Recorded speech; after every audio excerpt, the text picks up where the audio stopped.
माननीय सदस्य श्रीमती हरसिमरत कौर बादल जी।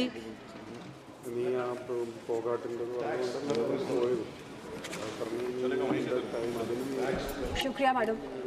मैडम सबसे पहले तो मैं आग्रह करूंगी कि इसके फाइनेंस बिल का नाम बदल के टैक्स ट्रैप बिल होना चाहिए, क्योंकि ऐसा एक जाल है which traps everybody in it. If you earn money, you pay tax. If you spend money, you pay tax. If you save money, you pay tax. If you invest money, you pay tax. If you pay tax also, you have to pay tax in the form of a cess or something. So, अमीर हो, गरीब हो, बुजुर्ग हो, बच्चा हो, विकलांग हो, हर एक को इस टैक्स के जाल में जब फंसा लिया है, तो why should it be called finance bill? It should be called the tax trap bill, which traps 140 crore people and does not spare anyone, whether they are poor or they're rich.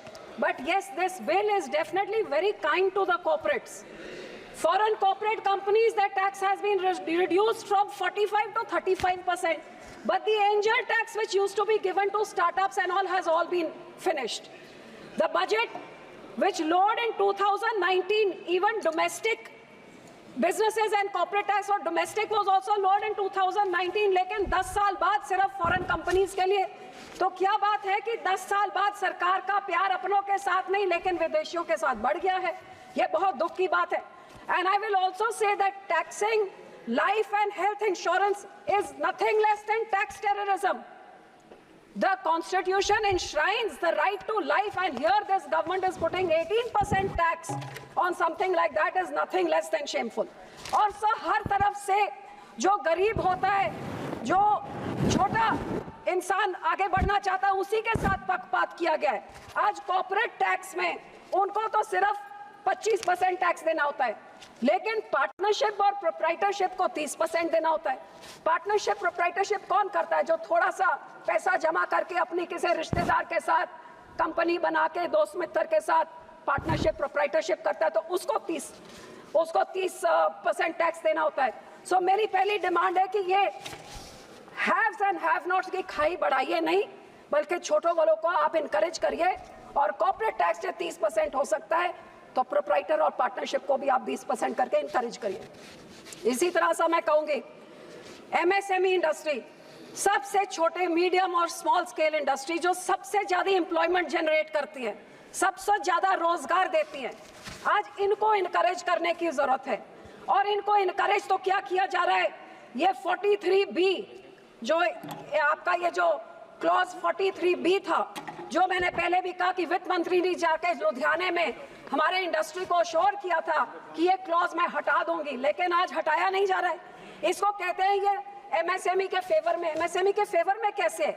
जो MSME को 15 दिन में पैसे देने हैं और 15 दिन में ना दिए तो आपके सारे टैक्स इंसेंटिव्स खत्म हो जाते हैं, तो लोगों ने छोटों वालों से लेना ही छोड़ दिया, क्योंकि 15 दिन की जगह दूसरे वाले से तो 45 दिन में पेमेंट करनी होती है, तो 45 वाले से बड़े दिन बड़ी कंपनियों से लेने लग गए और छोटे छोटे सारे खत्म हो रहे। So this is totally anti MSME. So I would also request कि गवर्नमेंट ने जो one nation one market one tax किया है, then there should be freight equalization. अब स्टील जहां पे मैन्युफैक्चर होते हैं वहां से जो आसपास के जो राज्य है उनको सस्ती रेट पे मिलता है, लेकिन पंजाब जो लैंडलॉक्ड है, पोर्ट से दूर है, मैन्युफैक्चरिंग से दूर है, वही स्टील जब हमें खरीद रहा है तो वो महंगा पड़ता है, जिस करके हमारे उस चीज से बनने वाली चीजें वायबल नहीं होती, सो कंपेटिटिव नहीं रहती, जिस करके freight equalization is very important. So I will come to the bicycle industry. आज सर हमारे देश में गरीब से गरीब जो है उसका मोड ऑफ ट्रांसपोर्टेशन क्या है? या वो पैदल चलता है क्योंकि वो बस की 10 रुपए की टिकट अफोर्ड नहीं कर सकता है, या 4 पैसे इकट्ठे करके साइकिल में जाता है। India happens to be the second largest manufacturer of bicycle and bicycle parts. And such 40 साल पहले India and China were at par.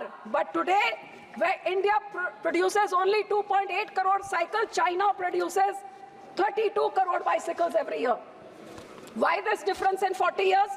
Because the technology has been upgraded in China, and instead of encouraging this industry, which is a poor man's mode of transport, which is totally environment friendly, और गरीब से गरीब को इसको मदद करने के बजाय there is no fund for technology upgradation for our Indian industry.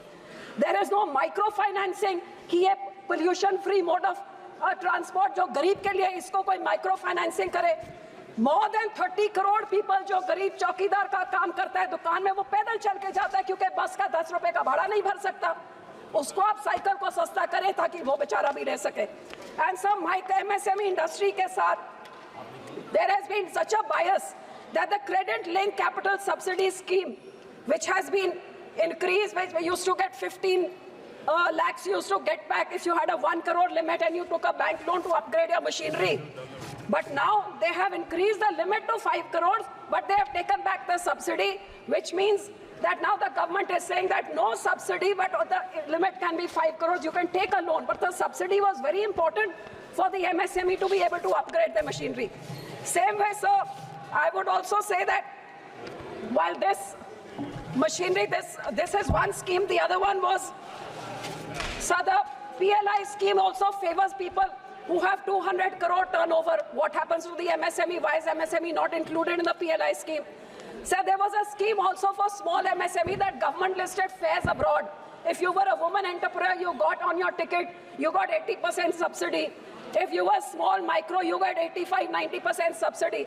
Government has disbanded that scheme. These people used to go to these fairs and get good technology with which they used to upgrade their products. Now it's been disbanded. They say go put up a fair, put up a stall which costs 45 lakhs. So kaun MSME can put up 45 lakhs ke stall?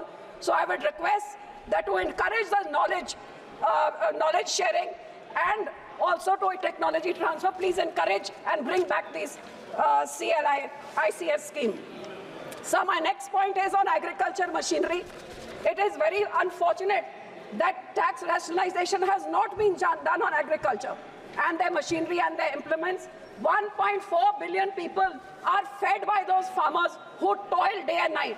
So आपने ना तो आमदन दुगनी करी 2022 में, ना इनको MSP दिया, लीगल गारंटी जो आपने प्रॉमिस किया था, ना इस बजट में किसानों के लिए कुछ है। तो कम से कम जो एग्रीकल्चर इम्प्लीमेंट्स है, which is 18 and 28%, their output they can only get 12% GST, but the input is 18 and 28. I request that this be rationalized, if not removed, which is very important to encourage the farmers. Sir, lastly, I would like to, last point, sir, I would like to talk about Punjab's debt trap, where in the last 8 years, Punjab has been pushed into such a financial debt trap that अपना हमारा loan जो 3.25 लाख करोड़ होता था 2022 में, आज 4.25 लाख करोड़ हो गया है. At state's debt to GSDP ratio 47.6%, we are second highest in the country. So our industry, which used to contribute to the GDP of the state at 28.5% in 2012, has come down to 25.5%, loss of 3%. Because of mismanagement of the Congress Aman Aadmi, and on the second hand, BJP giving tax concessions to all our neighboring states, and our industries have all run out of Punjab. Due to deindustrialization, the farmer is already in distress with high farmer suicide, which has led to such high unemployment that Punjab's unemployment rate, just 1 minute, sir. Punjab's unemployment rate is double that of the nation. So I would request, sir, that our state is the only one that does not have its capital. The capital is a hub from which funds are collected. Our Chandigarh be given to us, and since 1970, where we haven't got our capital, all the money that has been collected by the central government be given to Punjab and compensated. Our borders, the Wagah border and the Hussainiwal border be opened for trade. Thank you. So that our industry, our farmers and our youth can all prosper in Punjab. Decided.